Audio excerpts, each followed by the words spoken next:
Hello, hello, hello, welcome to Koto Games Summer's Wars Pro in the making. Now today we're gonna have a quick look at the Trial of Ascension Hard Floor 70. This floor it's very easy, but today we're gonna be taking the floor with farmable monsters. Now first of all, the thing that you have to take into consideration is that you need to stop these attributes, the dark sylphs, from moving because they do have an AoE sleep and they also have the turbulence skill.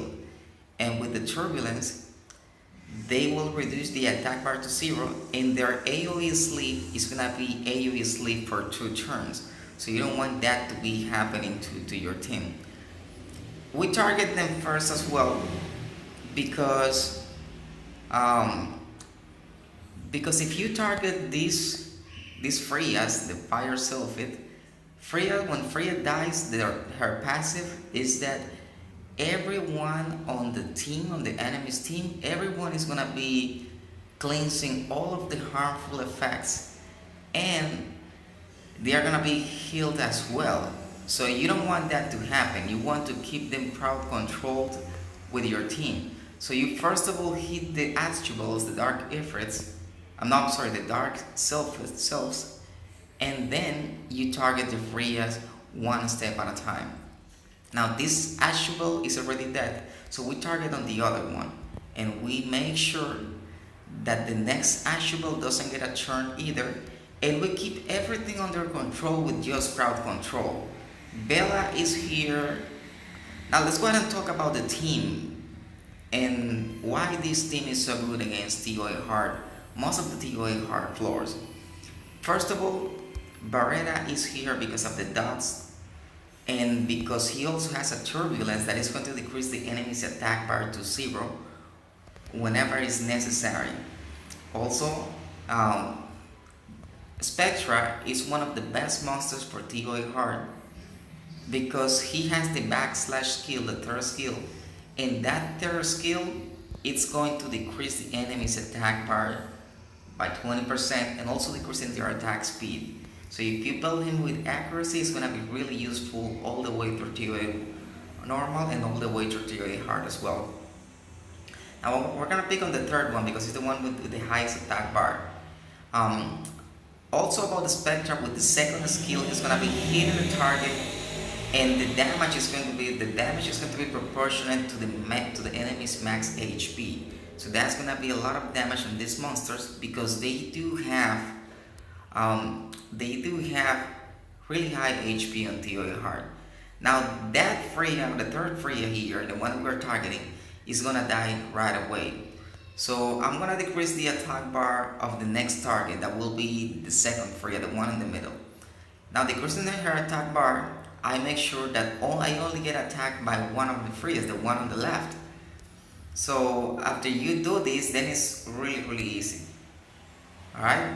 You see Freya's passive, when she dies, she heals the enemies, all of the allies, and also removes the harmful effects. So now it's just a matter of time to clear them one at a time.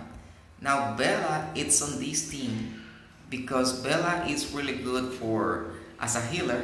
He also has a defense break. He also has the C's that is going to decrease that is going to remove any beneficial effects on the enemy, and also this skill, the mobilize skill, that is going to heal and is going to increase the allies attack bar by a very good amount. So in this case I'm going to use it because I want Barrera to have a turn, to have this turbulence available and reduce the attack bar to 0 of the Freya on the left. So by crowd controlling this, now I'm going to use this to reduce the attack bar and also to put the attack speed slow on the enemy. Alright, so also Freya's passive is going to decrease the enemy's attack bar whenever she lands an attack. So that's really important to have into consideration when you go into this floor. Because Mav is the one that decreases the cooltime of my team. But whenever Freya attacks Mav, it's going to be decreasing the attack bar of Mav, so I'm not having as many turns as I wanted to with Mav. So that's why maps needs to be really tanky for TOA normal and TOA hard. Mostly for TOA hard. Right? Remember that now this Freya is gonna die and she healed this other Freya for 67,000 HP. Now this first wave is really easy, just crowd control, just keep them away from moving, try to stun, and put the dots on them. And remember that whenever you move to the next stage, you need to have available all of your skills.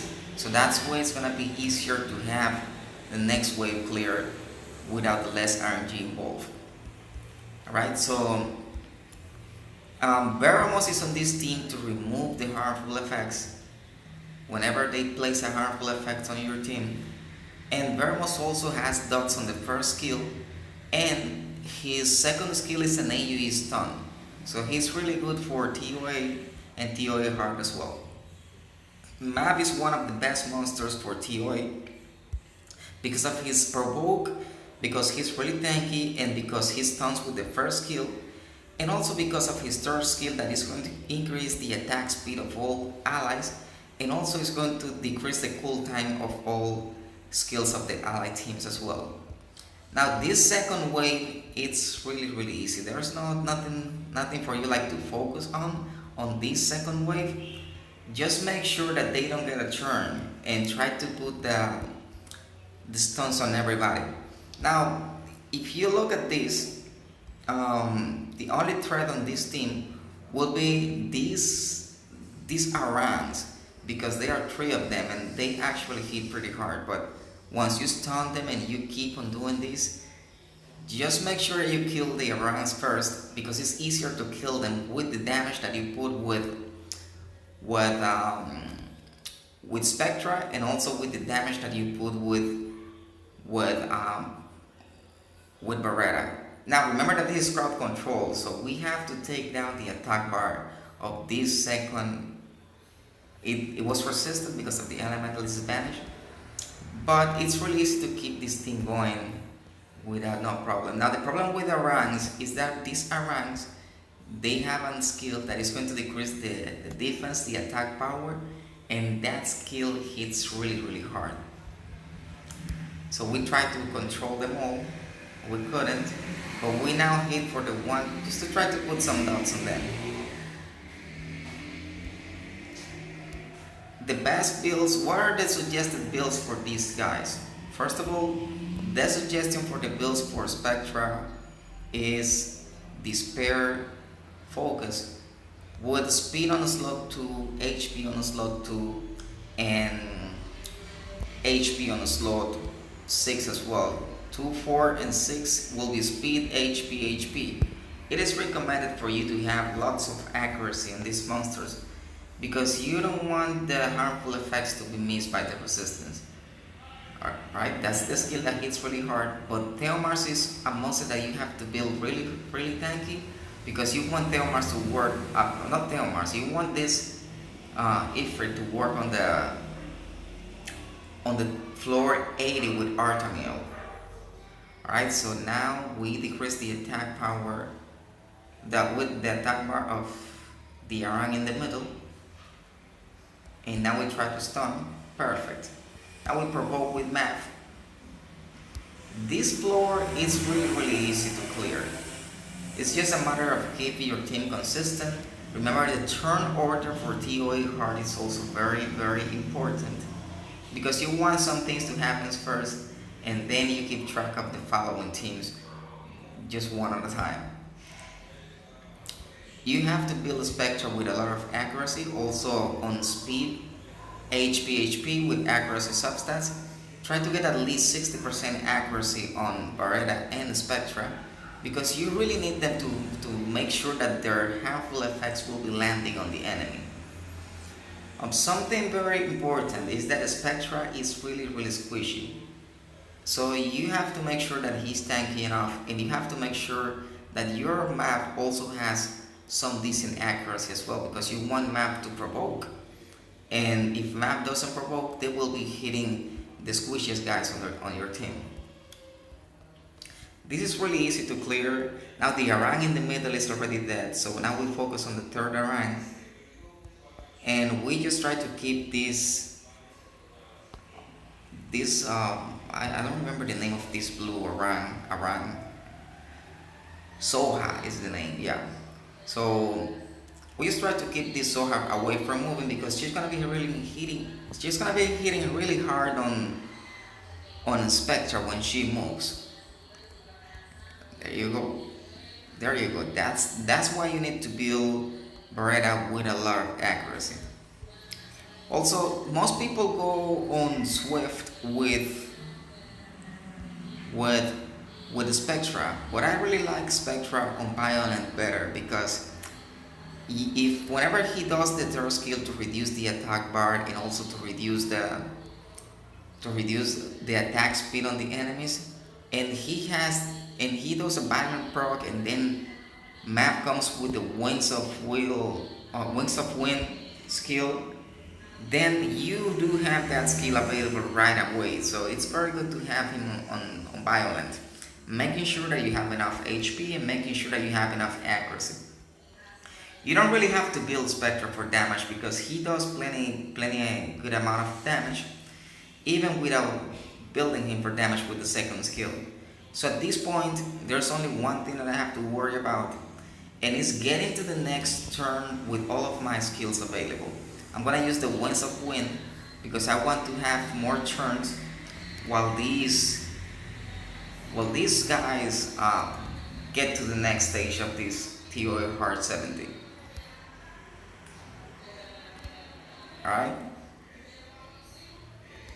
Now I provoke, so I make sure that she doesn't hit Spectre. But anyway, any of my guys will be able to take the hit without no problem. Trial of Ascension is really easy once you get to know the basics of how it works.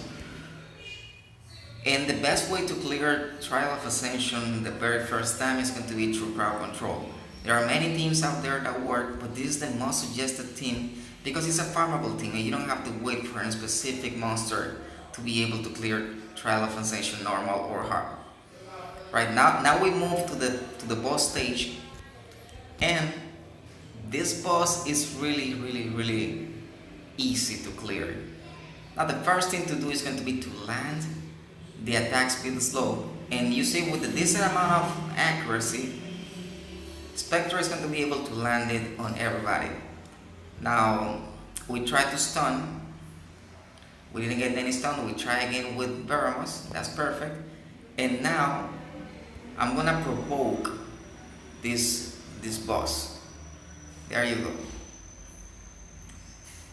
Now the only thing that we do is to hit hard on him. I'm gonna use the mobilize so I can have map moving as fast as possible because all of them they have the attack speed slow.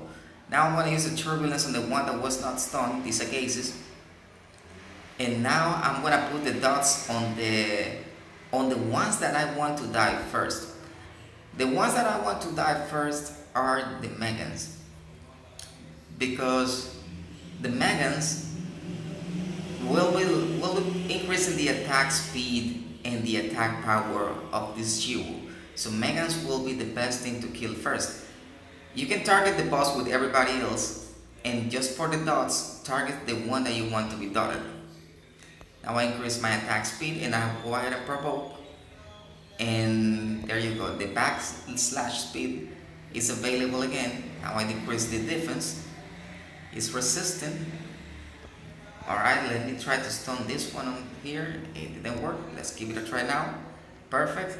Now the dots again on Megan. Trying to put dots in Megan, but it's not really cooperating. But the RNG is gonna try to mess you up. Just keep going with the plan. The plan is gonna be to dot the minions out and just focus on the Chwiu. In the meantime, I can go ahead and hit with the second skill. This skill, the Special Assault, is gonna inflict damage proportional to the enemy's max HP, and it's going to consume 10% of my HP. It doesn't really matter because these Megas, they are stunned, and I'm gonna be just causing damage to this Chwiu. It didn't crit, but it's okay. Right, so now I'm gonna put the dots and I'm gonna try to stun again because I don't want these cases to move. Alright, so let me provoke a resistance. Alright, let's see, do I have the turbulence available? Yes, I do. Alright, so decrease the attacks. That the case has a ton of resistance, damn it. Alright, so everything is resistant here, but it's okay. We just need to keep everyone stunned and keep targeting this Chwiu and provoking this Chwiu. That is the main thing to do.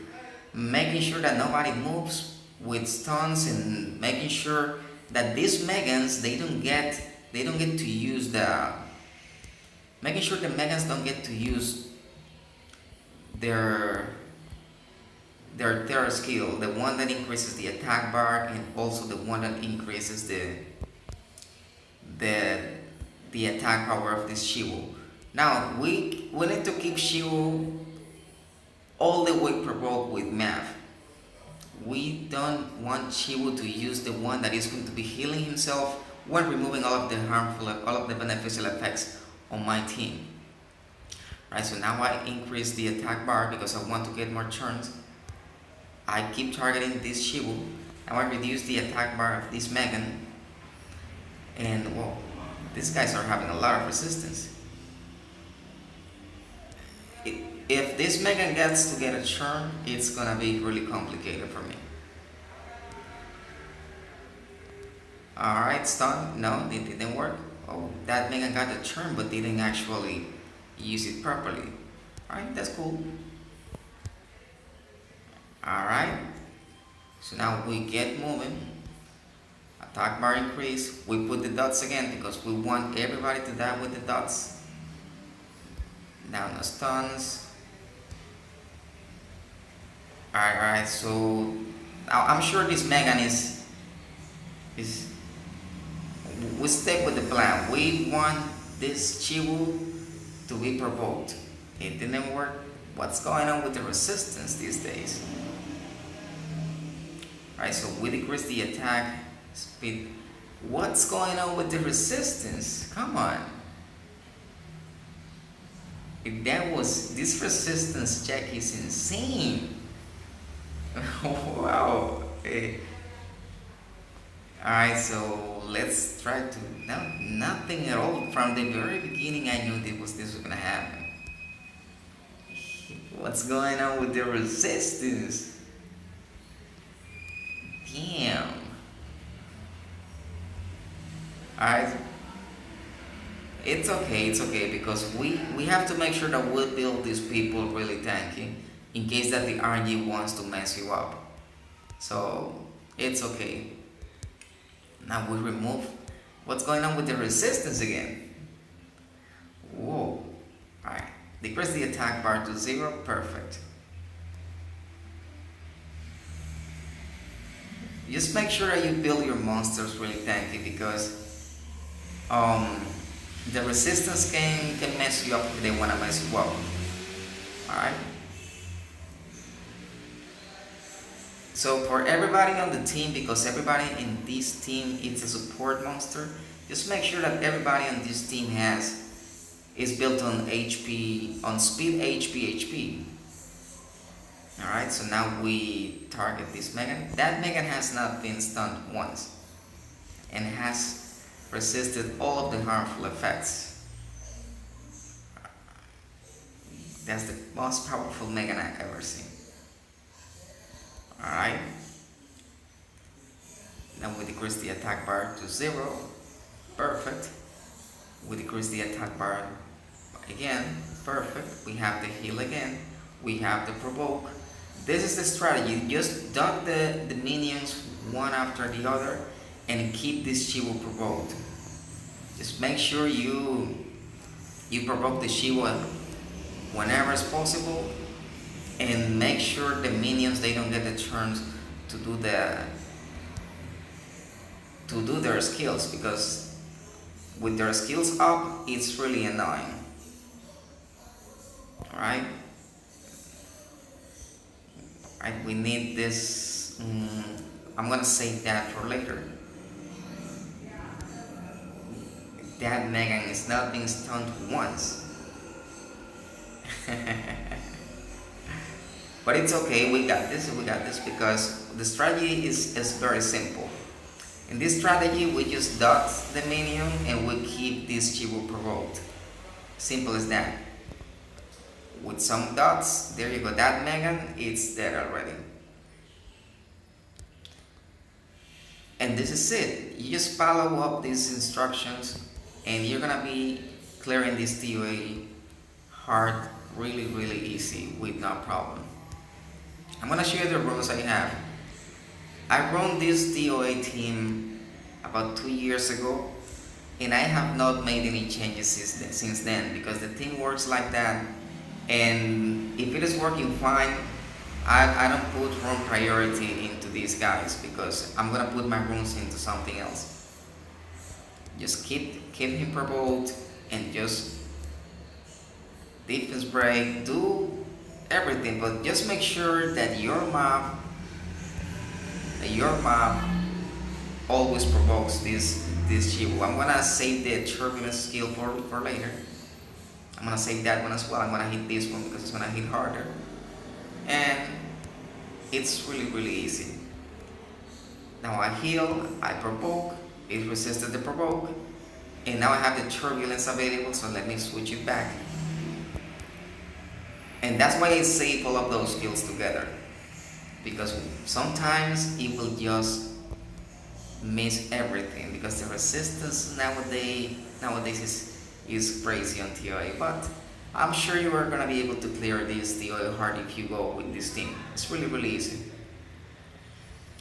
You see, this Chwiu never used his third skill once because of the way that we treated him. He was always provoked and we always decreased the attack bar with the turbulence and also with the Spectra's backslash skill. I'm gonna show you the runes of my team. And first of all is Beretta. Beretta here is in Violent Revenge and he's on speed slot 2. You can pause the video at any time if you need to see the runes. He's on HP slot 4 and he's on accuracy slot 6 because this accuracy rune has 31% HP, as simple as that. So I was able to get 15,000 plus 15,000 HP and I was able to get 100 speed on him. So it's really easy to get these guys built. You will get more accuracy if you build him with Violent Focus. You don't really need to be Revenge. I put Revenge on him because I wanted to auto TOA normal and TOA hard without a problem, and sometimes he revenges and he stuns with the first kill. So that's the only reason why he is on Revenge. Now the next one is gonna be Spectra, and Spectra is gonna be on Violent Focus with 84% accuracy, and he only has 12,000 additional HP. And as you can see, he doesn't have too much additional speed. This run is not max, but I don't need to max this run because he works like that very good and he's the first to move on the team. He has very high base speed, and because of his high base speed, he's able to move first without having to worry too much about his speed. So I went speed, HP per slot 2, 4, and 6, and I was able to get 84% accuracy with this speed. That's all you need to know on him. Make him to move first and put some accuracy and try to make him a little bit tanky. Later on the game, you will just need to build him on speed with damage attack with accuracy substats to make sure you clear it faster. The next one on the team is going to be Veladian. And this Veladian has a revenge set because of this speed and because of this defense right here. But it's not that you need to have him on revenge. The best build for him at the beginning of the game is going to be Violent Focus, because you need to have accuracy on him to defense break the giant and to defense break the dragon as well. So it's going to be on speed, HP, and you can pause the video at any time if you need to see the runes. He has leftover runes because my runes are focused on somebody else at the time. You don't need to have him this fast because at the end of the day you just want him to move last in case that you need a heal or in case that you need to use this skill to increase the attack bar a little bit. For arena and for PvP, he does need to move first. So that's why mine is 195 205 speed, because I need him to move first, so he defense breaks, and then I will be able to nuke with any other damage dealer. Right, the next one is Baramos. Now this Baramos is really tanky just because of Artemil Floor. That's the only reason why my Baramos is so tanky, but you don't need these high stats on Baramos to make it work for giants or dragons. Now he's on speed, speed, HP defense, but this one has very nice speed socks and very nice HP socks as well, with nice resistance. You can pause the video at any time if you need to see the runes. You don't need to worry about accuracy, but also able to get decent accurate stats from these runes. And as long as my Beretta moves before Baramos, everything is gonna be alright, because I want Beretta to land the dots before Baramos stuns. Alright, so the next one is gonna be Mav. Mav is the real MVP for this team. And here are the runes. Alright. These are very nice runes. Just make sure that your Mav is the last to move. Make sure Mav is the last to move on the team. It will depend on your strategy, because if you have a Bella to increase Mav's attack bar, then you put Bella moving last. But if you have a team, for example, if you want Mav to decrease the cooltime of Bella so Bella can increase the attack bar more often, then you build Mav slower than Bella. You don't have to worry about speed, but this map was built with really decent speed, making sure that he moves last on my team. I auto TOA hard with another team with this map, and he works really decent, really good like this. Try to get like 15,000 additional HP and 500 additional defense on map, and you're gonna be good to go for TOA hard with map to provoke and get the hits. Alright, let's see. Here you go, here are the runes again. Right guys, I thank you very much for watching. I hope you enjoyed the video. It was a very nice pleasure to have this video made for you. I hope you all guys have a wonderful rest of the day.